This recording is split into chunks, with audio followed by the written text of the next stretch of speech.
고린도 교회는 많은 문제로 인해 분쟁이 끊이지 않았는데 특히 은사로 인해서 말썽이 많이 일어났던 교회입니다. 그래서 고린도전서 13장과 14장에 집중적으로 은사에 대해서 말씀을 나누고 있고 특히 14장에는 방언에 대해서 말씀을 하고 있습니다. 그러면서 20절에서 지혜에는 아이가 되지 말고 악에는 어린아이가 되라, 지혜에는 장성한 사람이 되라, 이렇게 권면을 하고 있습니다. 그러니까 고린도 교회는 방언이 많이 이제 행했던 그런 교회인데 예배 중에 설교 중에 그냥 이 질서도 없이 그렇게 막 방언을 하는 자들이 있었기 때문에 이 문제에 대해서 이제 사도 바울이 집중적으로 논의하면서 방언은 혼자 기도할 때 하라, 집에서 하라, 이렇게 이제 충고하고 있는 그런 말씀들이 기록이 되어 있는데요.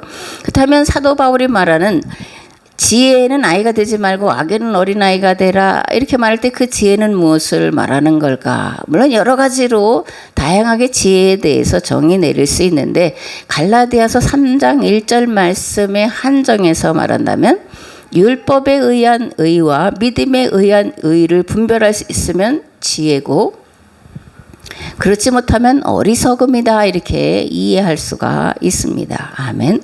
오늘 함께 나눌 말씀은 갈라디아서 3장인데 먼저 1절에서 9절 말씀을 봉독하겠습니다. 어리석도다 갈라디아 사람들아, 예수 그리스도께서 십자가에 못 박히신 것이 너희 눈앞에 밝히 보이거늘 누가 너희를 꾀더냐? 내가 너희에게서 다만 이것을 알려 하노니 너희가 성령을 받은 것이 율법의 행위로냐 혹은 듣고 믿음으로냐? 너희가 이같이 어리석으냐? 성령으로 시작하였다가 이제는 육체로 마치겠느냐? 너희가 이같이 많은 괴로움을 헛되이 받았느냐? 과연 헛되냐? 너희에게 성령을 주시고 너희 가운데서 능력을 행하시는 이의 일이 율법의 행위에서냐 혹은 듣고 믿음에서냐? 아브라함이 하나님을 믿음에 그것을 그에게 의로 정하셨다 함과 같으니라. 그런즉 믿음으로 말미암은 자들은 아브라함의 자손인 줄 알지어다. 또 하나님이 이방을 믿음으로 말미암아 의로 정하실 것을 성경이 미리 알고 먼저 아브라함에게 복음을 전하되 모든 이방인이 너로 말미암아 복을 받으리라 하였느니라. 그러므로 믿음으로 말미암은 자는 믿음이 있는 아브라함과 함께 복을 받느니라. 아멘.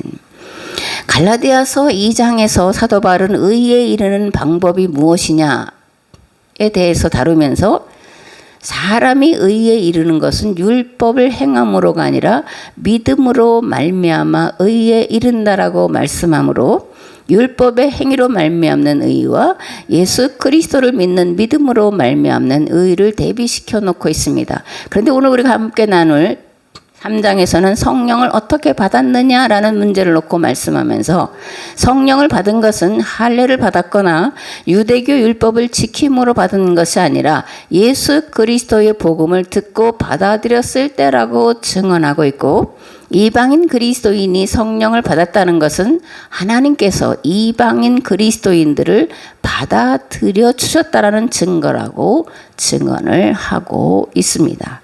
바울은 갈라디아 교인들에게 이렇게 묻습니다. 너에게 성령을 주시고 너희 가운데서 능력을 행하시는 이의 일이 율법의 행위에서냐 혹은 듣고 믿음에서냐? 바울은 이 질문에 대해서 예수 그리스도의 복음을 듣고 믿음으로 말미암았을 때 너에게 성령을 주셨다, 이렇게 증언을 하고 있습니다. 아멘. 물론 유대인 그리스도인들도 이방인 그리스도인이 성령 받은 것은 유대교 율법을 행함으로나 할례를 받음으로가 아니라 예수님을 믿음으로 예수 그리스도의 대속을 통한 죄 사함으로 말미암아 의롭게 되고 의롭게 되었다는 증거로 성령을 선물로 받았다라는 것을 인정을 했습니다. 문제는 이방인 그리스도인들이 완전에 이르기 위해서는 유대교 율법을 지켜야 하고 할례를 받아야 한다라고 주장했다는 게 문제입니다. 이에 대해 사도 바울은 극렬방대하면서 그 논리로 이렇게 제시합니다. 유대교 율법을 지키는 것은 유대인의 풍습과 관습이기에 이방인에게 그대로 적용해서는 안 된다라는 거예요. 즉 유대인은 유대인답게, 이방인은 이방인답게, 야만인은 야만인답게 살면서 서로 예수 그리스도 안에서 그의 복음을 지켜 행하면 된다라는 것이 바울의 논리였습니다. 이에 더해 바울은 아브라함의 예를 들어서 논증을 계속해서 전개를 합니다. 아브라함이 하나님을 믿음에 그것을 그에게 의로 정하셨다 함과 같으니라. 그런즉 믿음으로 말미암은 자들은 아브라함의 자손인 줄 알지어다. 아멘. 아브라함이 의롭다고 인정받은 것은 율법을 지켜 행했을 때가 아니라 뭐라는 거예요? 하나님을 믿었을 때라는 겁니다. 그러면 아브라함은 하나님을 어떻게 믿었을까? 어느 때에 믿었을까? 첫 번째로 아브라함이 의롭다함을 받은 것은 율법이 주어지기 전이었는데 창세기 12장에 이렇게 기록이 되어 있고 바울은 창세기 12장의 말씀을 들어서 논증을 펼치고 있습니다. 여호와께서 아브라함에게 이르시되 너는 너의 고향과 친척과 아버지의 집을 떠나 내가 네게 보여줄 땅으로 가라. 내가 너로 큰 민족을 이루고 네게 복을 주어 네 이름을 창대하게 하리니 너는 복이 될지라. 너를 축복하는 자에게는 내가 복을 내리고 너를 저주하는 자에게는 내가 저주하리니 땅의 모든 족속이 너로 말미암아 복을 얻을 것이라 하신지라. 이에 아브라함이 여호와의 말씀을 따라갔고 롯도 그와 함께 갔으며 아브라함이 하란을 떠날 때에 75세였더라. 아멘. 율법을 지켜 행하던 때가 아니라 하나님의 말씀을 듣고 믿음으로 순종했을 때 그것을 의로 여김을 받았다라고 창세기 12장의 말씀을 들어서 논증을 하고 있는 거죠. 두 번째로 창세기 15장의 말씀을 들어서 아브라함의 믿음을 말하는데 그건 뭐냐면 아들을 주리라는 말씀을 믿고 현실적으로는 불가능한 일임에도 믿고 기다렸더니 하나님께서 그것을 아브라함의 의라고 인정해 주셨다라는 거예요. 이후에 여호와의 말씀이 환상 중에 아브라함에게 임하여 이르시되 아브라함아 두려워하지 말라. 나는 네 방패요 너의 지극히 큰 상급이니라. 아브라함이 이르되 주 여호와여 무엇을 내게 주시려 하나이까? 나는 자식이 없사오니 나의 상속자는 이 다메섹 사람 엘리에셀이니이다. 아브라함이 또 이르되 주께서 내게 씨를 주지 아니하셨으니 내 집에서 길린 자가 내 상속자가 될 것이니이다. 여호와의 말씀이 그에게 임하여 이르시되 그 사람이 네 상속자가 아니라 네 몸에서 날 자가 네 상속자가 되리라 하시고 그를 이끌고 밖으로 나가 이르시되 하늘을 우러러 뭇별을 셀 수 있나 보라. 또 그에게 이르시되 네 자손이 이와 같으리라. 아브라함이 여호와를 믿으니 여호와께서 이를 그의 의로 여기시고 또 그에게 이르시되 나는 이 땅을 내게 주어 소유를 삼게 하려고 너를 갈대아인의 우르에서 이끌어낸 여호와니라. 아멘.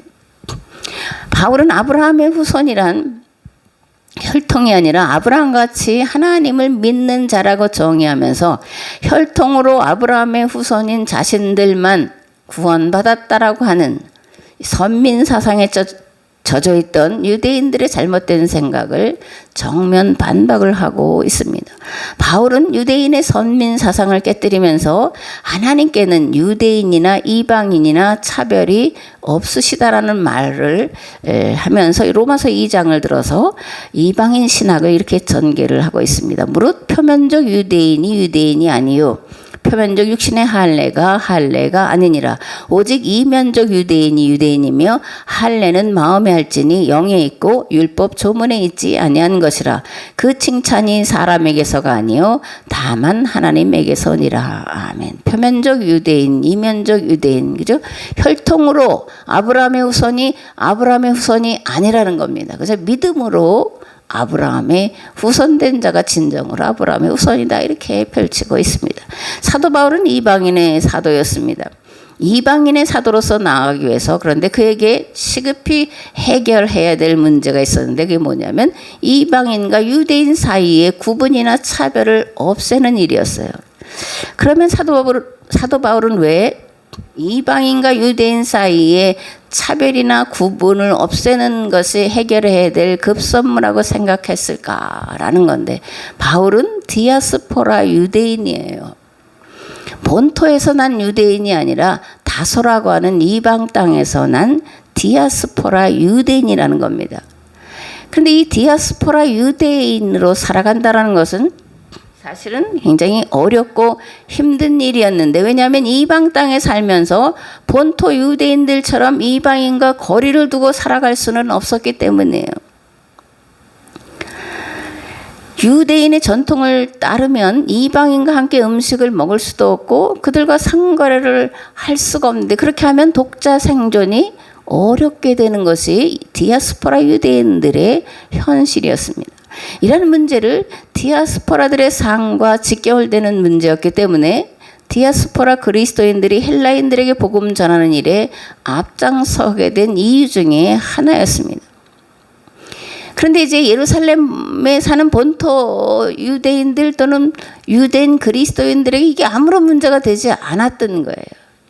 그래서 배타적인 입장을 취하면서 사도 바울이 복음을 전하여 세워진 교회들마다 찾아다니면서 할례를 받아야 된다, 유대교 율법을 받아야 구원받는다, 이렇게 이제 가르치고 있었다라는 겁니다. 현실과 상황을 도외시한 믿음은 배타적일 수밖에 없고 복음의 진보에 걸림돌이 된다라는 건데, 사도 바울은 이것을 일찍부터 알고 이것을 제거하는 일을 앞장서서 했다라는 겁니다. 사도행전 11장에 보면 스데반의 순교 사건 이후에 많은 사람들이 이제 흩어졌습니다. 그래서 이들이 베니게와 구브로와 안디옥까지 이르러서 유대인에게만 말씀을 전하고 있었는데, 그 중에 구브로와 구레네 몇 사람이 안디옥에 가서도 헬라인에게 이제 복음을 전파하는 일이 있었고, 그들의 복음 증거를 통해서 많은 사람들이 이제 그리스도께로 돌아온 것을 우리가 볼 수가 있습니다. 사도행전 7장에 7 집사다 이렇게 이제 나오죠. 그래서 집사는 오늘날 집사가 아니라 뭐예요? 교회 사역자를 말합니다. 스데반, 빌립, 브로고로, 니가노르, 디몬, 바메나, 그리고 안디옥 사람 니골라, 이 7명의 이제 사역자들이 있었는데 6명은 디아스포라 유대인이었고 니골라는 이제 헬라인이었습니다. 아마도 이들은 유월절과 초막절 절기를 지키러 예루살렘에 왔다가 오순절 성령 강림 사건을 목격하고 개종한 자들이었을 것이고, 그 중에 예루살렘에 남아있던 자들도 있었지만 고향으로 돌아가서 복음을 전하는 자들이 있었는데, 베니게, 구브로, 그리고 안디옥까지 이들을 통해서 복음이 전파될 수 있었다라는 거고, 특히 안디옥에서 폭발적인 선교 역사가 진행되었다라는 거예요. 안디옥 교회는 헬라 지역에 세워진 교회로 이방인 그리스도인과 유대인 그리스도인들이 섞여 신앙생활을 하고 있었다, 여러 차례 말씀을 드렸습니다. 그렇기 때문에 더더욱 이방인과 유대인을 구별하는 문제는 해결돼야 할 시급한 일이었고, 그런데 놀랍게도 바나바와 바울이 1년 동안 안디옥에서 사역을 하면서 이 문제가 지혜롭고 슬기롭게 해결되었다는 것을 알 수가 있습니다. 교회는 복음의 진리 안에서 모든 것을 포용하고 수용하는 개방적인 면모를 갖추어야 합니다.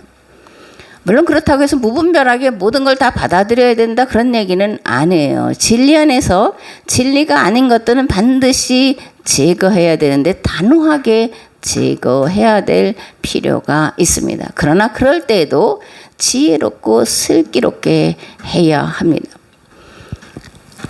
잊지 말아야 할 것이 있는데, 지혜롭고 슬기롭게 그리고 단호하게 이 진리하는 것들을 제거해야 하는데, 그것을 제거하는 그 밑바탕에 반드시 있어야 되는 가장 중요한 건 뭐냐면 예수 그리스도의 십자가를 통한 사랑이 바탕이 되어야 한다라는 거예요.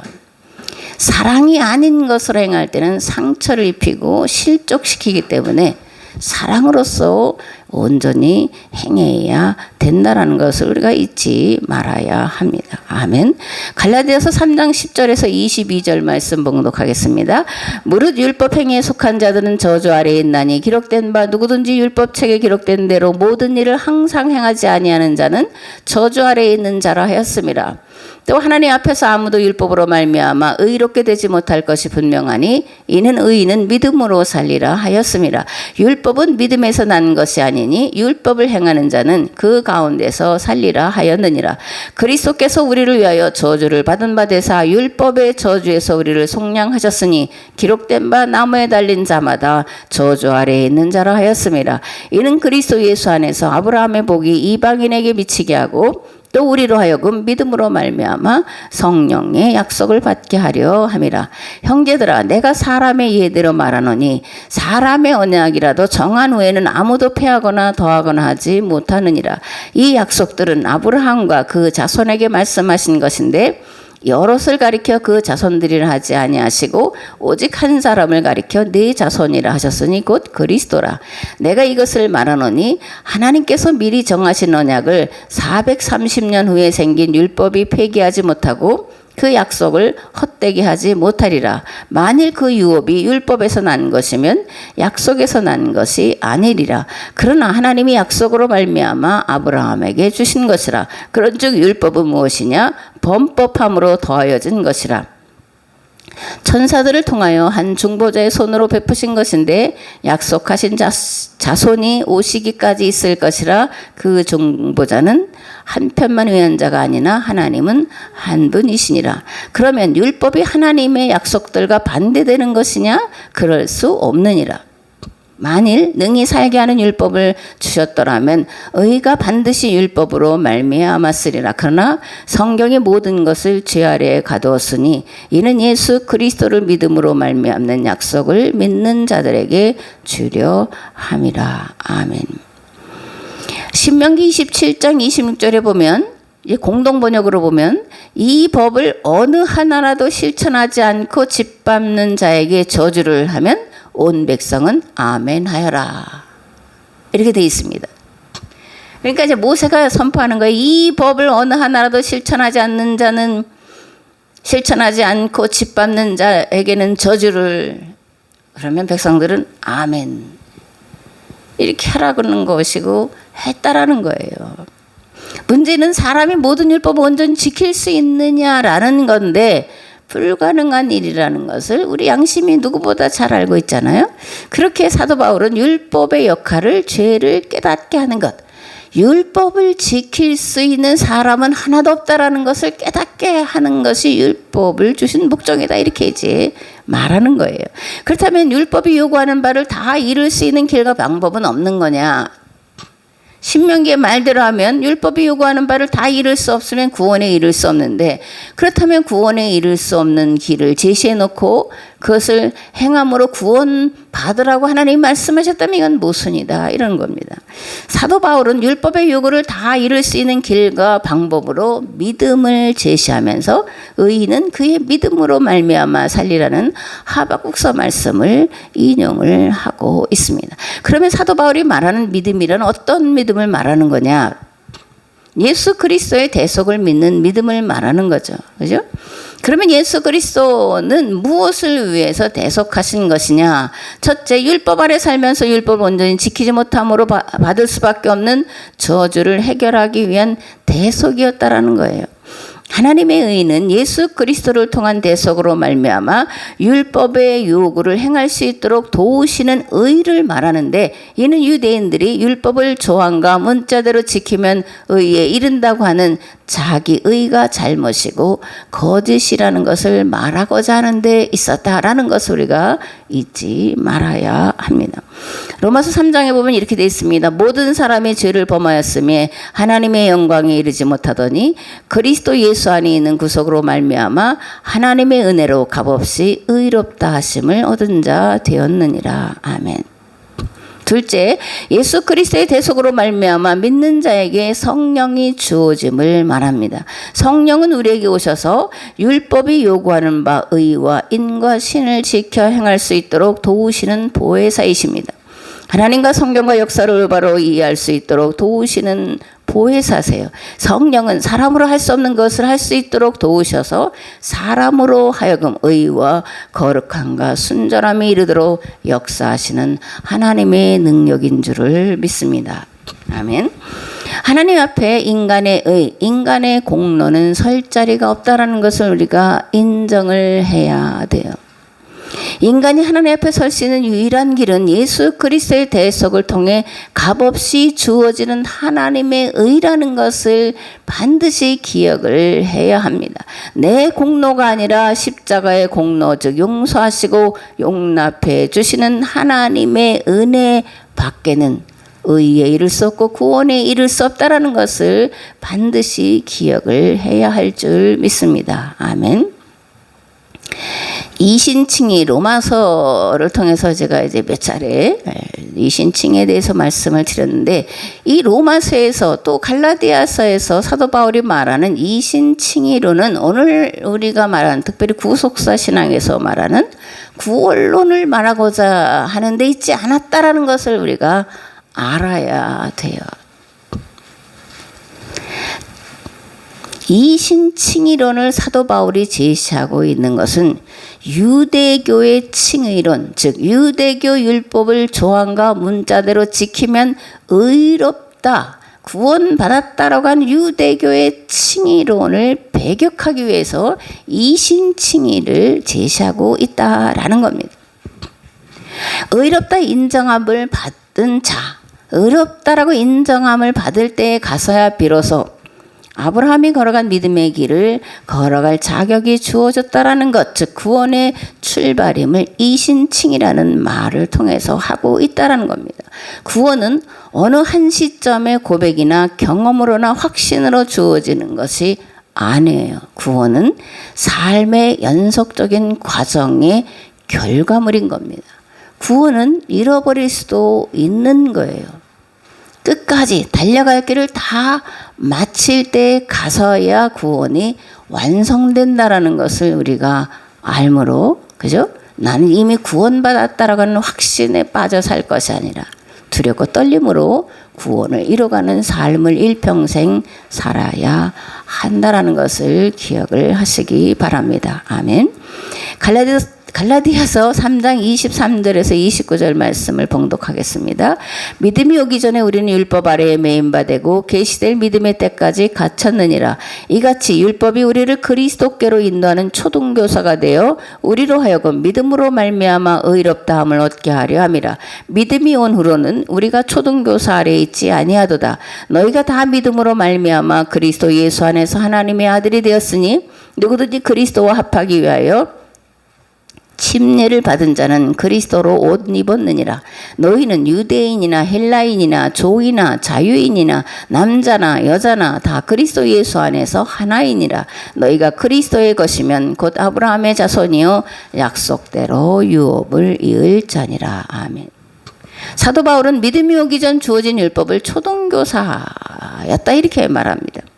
즉 율법의 역할은 예수님이 오시기 전까지 예수님께로 나아가도록 인도하는 초등교사였다라는 거예요. 근데 이제 예수님이 오셨기 때문에 율법에 매여 있을 것이 아니라 예수 그리스도를 믿음으로 말미암아 예수님이 새 계약 공동체인 교회와 맺으신 새 계명을 지켜 행함으로 의롭다함에 이르러야 한다라고 말씀을 하고 있습니다.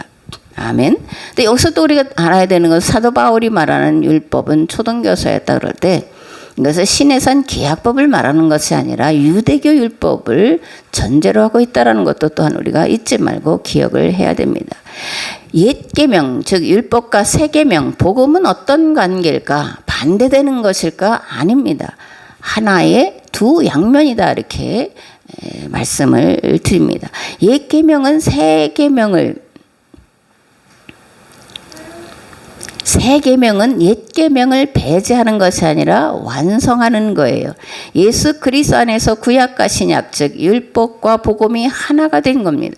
성령이 아니고는 예수님을 주와 그리스도로 고백할 수 없고 믿을 수 없고 그러므로 구원에 이를 수도 없습니다. 그런데 이제 예수 그리스도의 십자가를 통해 의롭다고 인정받은 자들은 율법에 요구하는 바를 이룰 수 있도록 성령님의 도우심을 구할 수 있고 도우심을 받을 수 있게 되었고 이것은 전적인 하나님의 은혜다. 하나님의 의다. 이렇게 고백을 하고 있다라는 겁니다. 26절에 너희가 다 믿음으로 말미암아 그리스도 예수 안에서 하나님의 아들이 되었으니 누구든지 그리스도와 합하기 위하여 침례를 받은 자는 그리스도로 옷 입었다. 이렇게 기록되어 있는데 무슨 의미일까? 세례는 구원받은 징표가 아니에요. 세례는 이제 세계화 공동체인 교회의 일원이 되었다고 하는 외적인 표지예요. 그래서 물로만 세례를 받음으로 끝나는 게 아니라 뭐라 그래요? 물과 성령으로 세례를 받아야 된다. 예수님이 이렇게 말씀을 하고 있는 겁니다. 세례는 과거의 모든 죄를 다 씻어 용서받았다라는 의미도 물론 들어 있어요. 그런데 그보다 더 중요한 것은 과거에 살았던 삶의 모든 방식을 버리고 새로운 방식, 즉 복음이 제시하는 삶의 방식을 따라 살겠다는 결단을 교회 앞에서 공식적으로 천명하는 것이 세례입니다. 세례는 반드시 있어야 돼요. 그러나 그것이 구원의 완성이 아니라 구원을 시작할 수 있는, 다시 말해서 교회에 신앙생활할 수 있는 그런 출발이 되었다, 이런 이제 표지라는 것을 알아야 됩니다. 성도는 교회의 몸인 그리스도에게 붙어있는 각각의 지체들이에요. 그러므로 성도는 자신이 살았던 옛 방식 그대로 살아서는 안 되는 겁니다. 그리스도로 옷 갈아입었고, 그렇기 때문에 그리스도의 삶의 방식을 따라 살아가야 한다라는 거예요. 그리스도의 삶의 방식을 따라 살아가려고 하는 자, 살아가는 자를 신생했다 또는 거듭났다, 이렇게 성경은 말씀을 하고 있습니다. 아멘. 교회, 어떤 곳이고 어떤 곳이어야 할까? 첫째, 교회 안에는 어떤 차등과 차별도 없어야 됩니다. 즉, 교회 안에는 평등해야 돼요. 이방인이나 유대인이나 차별이 없어야 되고, 가난한 자나 부한 자나 차별이 없어야 하고, 피부색에 따른 차별도 없어야 됩니다. 신약 성경에 보면 교회가 지향하는 그런 지향점에 대해서 아주 아름답게, 그리고 거의 완성된 것 같은 표현이 되어 있는 서신서가 있는데 빌레몬서예요. 이 빌레몬서는 사도 바울이 로마 감옥에 있으면서 오네시모의 문제로 빌레몬에게 보낸 개인 서신서입니다. 오네시모는 본래 빌레몬의 노예였어요. 그런데 자세하게는 나오지 않지만 막대한 재산상의 손해를 입히고 로마로 도망가서 감옥에 갇혔다가 마침 거기 감옥에 갇혀있는 바울을 만나게 되는 거예요. 그죠? 전화위복도, 이런 전화위복도 없습니다. 어쨌든 오네시모는 감옥에서 바울을 만나고 복음을 받아들이게 되고, 그리고 사도 바울을 섬기고 복음을 섬기는 자가 됩니다. 그런데 사도 바울은 오네시모가 본래 빌레몬의 노예였기 때문에 돌려보내려고 편지를 쓰고 있어요. 당시 도망친 노예는 잡히면 죽는 거예요. 왜냐하면 노예는 주인의 재산이지 사람이 아니기 때문에 주인 마음대로 다룰 수 있는 거였는데, 그런데 그런 위험이 있는 것을 너무나 잘 아는 바울이지만 오네시모를 필레몬에게 돌려보내는 거예요. 그런데 노예의 자리로 돌아가라고 돌려보낸 게 아니라 어떻게 보내냐면 빌레몬에게 오네시모를 내 집에 있는 교회의 담임 목사로 받아들여라, 이렇게 보내는 거예요. 이거 가능한가? 오늘날도 이건 그렇게 쉽지는 않아요. 그런데 그 당시에 주인과 노예, 이 재산, 목록에 불과한 노예를 자기 집에 있는 교회의 담임 목회자로 받아들여라, 이 요구를 받아들인다는 것은 쉽지가 않은데, 우리는 이것을 통해서 당시 교회가 서로에 대해서 어떠한 태도를 지니고 있었는지, 오늘날 교회가 어떠한 태도를 지녀야 되는지에 대해서 밝히 알 수가 있습니다. 형제와 자매, 그죠? 그리스도와 연합하여 한 몸 된 자, 이것이 당시 성도가 서로를 대하는 자세였다라는 겁니다. 빌레몬서 1장 말씀을 봉독을 하겠습니다. 그리스도 예수를 위하여 갇힌 자 된 바울과 및 형제 디모데는 우리의 사랑을 받은 자요 동력자인 빌레몬과 자매 아비아와 우리와 함께 병사된 아키뽀와 네 집에 있는 교회에 편지하노니, 하나님 우리 아버지와 주 예수 그리스도로부터 은혜와 평강이 너에게 있을지어다. 형제여, 성도들의 마음이 너로 말미암아 평안함을 얻었으니 내가 너의 사랑으로 많은 기쁨과 위로를 받았노라. 이러므로 내가 그리스도 안에서 아주 담대하게 내게 마땅한 일로 명할 수도 있으나 도리어 사랑으로서 간구하노라. 나이가 많은 나 바울은 지금 또 예수 그리스도를 위하여 갇힌 자 되어 갇힌 중에서 낳은 아들 오네시모를 위하여 내게 간구하노라. 그가 전에는 내게 무익하였으나 이제는 나와 내게 유익함으로 내게 그를 돌려보내노니 그는 내 신복이라. 그를 내게 머물러 있게 하여 내 복음을 위하여 갇힌 중에서 내 대신 나를 섬기게 하고자 하나 다만 내 승낙이 없이는 내가 아무것도 하기를 원하지 아니하노니 이는 너의 선한 일이 억지같이 되지 아니하고 자의로 되게 하려 함이라. 이후로는 종과 같이 대하지 아니하고 종 이상으로 곧 사랑받는 형제로 둘 자라. 내게 특별히 그리하거든 하물며 육신과 주 안에서 상관된 내게랴. 그러므로 내가 나를 동력자라 할진대 그를 영접하기를 내게 하듯 하고 그가 만일 내게 불의를 하였거나 내게 빚진 것이 있으면 그것을 내 앞으로 계산하라. 나 바울이 친필로 쓰노니 내가 갚으려니와 내가 이외에 네 자신이 내게 빚진 것은 내가 말하지 아니하노라. 나는 내가 순종할 것을 확신함으로 내게 썼노니 내가 말한 것보다 더 행할 줄 아노라. 아멘. 이 빌레몬과 바울의 이 신뢰와 사랑과 존경의 관계는 참 말로 표현할 수 없이 아름다운 관계라는 것을 우리가 알 수가 있습니다. 바울은 분명히 빌레몬에게 명령할 수도 있었어요. 그러나 내가 오네시모를 위해서 너에게 간구한다, 간청한다, 이렇게 아주 간곡하게 이게 표현을 하고 있습니다. 그러면서 내가 나를 동력자로 할진대 오네시모를 영접하기를 나 바울을 영접하듯이 하라 이러는 거예요. 앞에도 말했지만 오네시모는 빌레몬의 노예입니다. 그런데 오네시모를 바울을 대접하듯이 대접하라는 요청을 하고 있는 거예요. 그러면서 나는 내가 네게 요청하고 간구하는 것보다 네가 더 행할 줄 안다 이렇게 아주 신뢰하는 말을 아름답게 표현을 하고 있습니다. 아멘. 사랑은 무례히 행치 아니하고 자기의 유익을 굳이 아니하고, 그죠? 사랑은 서로 오래 참고 용납하고 섬기고 섬겨주는 거다라는 이 고린도전서 13장의 말씀을 빌레몬과 사도 바울이 서로 주고받고 있는 것을 볼 수가 있습니다. 사실 이러한 일은 우리나라의 복음이 전파됐을 선교 초기에도 일어났던 일이에요.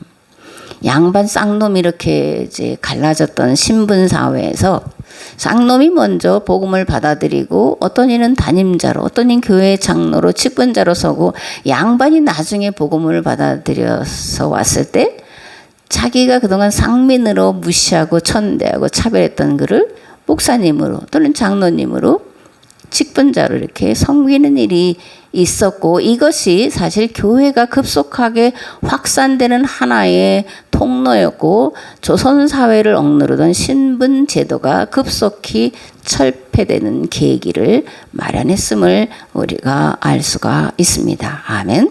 성경은 우리가 다 하나님의 앞에 지인이요 예수 그리스도의 몸인 교회에 붙어있는 형제와 자매이기 때문에 어떠한 차등이나 차별도 있어서는 안 된다라고 말씀을 합니다. 사도 바울은 갈라디아서와 로마서를 통해 하나님 앞에서 누구나 평등한 존재요 하나님의 사랑받을 만한 존재임을 말하면서 유대인의 선민 사상과 우월주의, 민족 우월주의를 깨뜨리고 있습니다. 만약 내 안에 누군가를 차별하거나 차등 대우하고 있는 일이 있다면 내가 지금 그리스도의 몸에 죄를 범하고 있다라는 것을 우리가 인식을 해야 돼요. 이렇게 말하면서 저는 전혀 그런 차별이 없냐 그건 아닌데 어쨌든 인식하면서 하지 않으려고 애쓰는 그런 모습이 있어야 돼요. 그럴 때에 없어지게 되리라 그런 말씀이에요. 근데 오늘 교회의 모습은 어떠냐? 세상과 차별하면서 또 다른 선민주의에 빠져 있음을 우리가 알 수가 있습니다. 세상은 멸망의 대상이 아니라 구원의 대상이고 세상을 구원할 책임이 교회에게 있다는 것을 망각하고 살아가고 있다라는 거예요. 온 인류가 오랫동안 꿈꿔왔던 평등한 세상을 교회가 가로막고 있다라는 겁니다. 지난 16일 날 그 동학 발생지인 정읍 그다음에 어디요? 공주 뭐 이런 데를 다녀왔는데 그들이 거의 20만에서 30만이 죽었는데 동학운동 또는 동학혁명 때문에 그들이 그렇게 나섰던 건 뭐냐면 평등한 세상을 꿈꿨기 때문에요. 우리 민족의 뿌리에 가장 깊이 들어가 있는 게 평등 사상입니다. 그러니까 무차별한 평등 사상이 아니라 서로가 서로를 존중하고 사랑하고 하는 안에서 또 서로가 최선을 다해서 일하고 최선을 다해서 살아가는 삶 안에서의 평등이라는 것도 알아야 됩니다. 어쨌든 우리 민족은 무엇보다 성경은 평등을 지향하고 있다는 것을 그것이 이 땅에 이루어야 될 하나님 나라의 큰 모형이라는 것을 말씀을 하고 있습니다. 오늘 우리 교회의 모습이 차별하고 차등하는 모습이 여전하다면 처음 자리로 돌아가서 다시 신앙생활을 해야 한다 이렇게 생각합니다. 만일 그렇지 않으면 구원이 아니라 심판이 교회에 임할 것이기 때문에 내 안에서 우리 교회 안에서 이런 차별이나 차등의식이 나도 모르게 일어난다면 하나님 앞에 철저히 회개하고 하나님 앞에서 모든 사람이 죄인이며 또 하나님 앞에서 모든 사람이 하나님의 자녀인 것을 기억함으로 다시금 가장 낮은 자리로 돌아가셔서 구원을 이루어가는 복된 성도가 되시기를 우리 주 예수 그리스도의 이름으로 축복합니다. 아멘.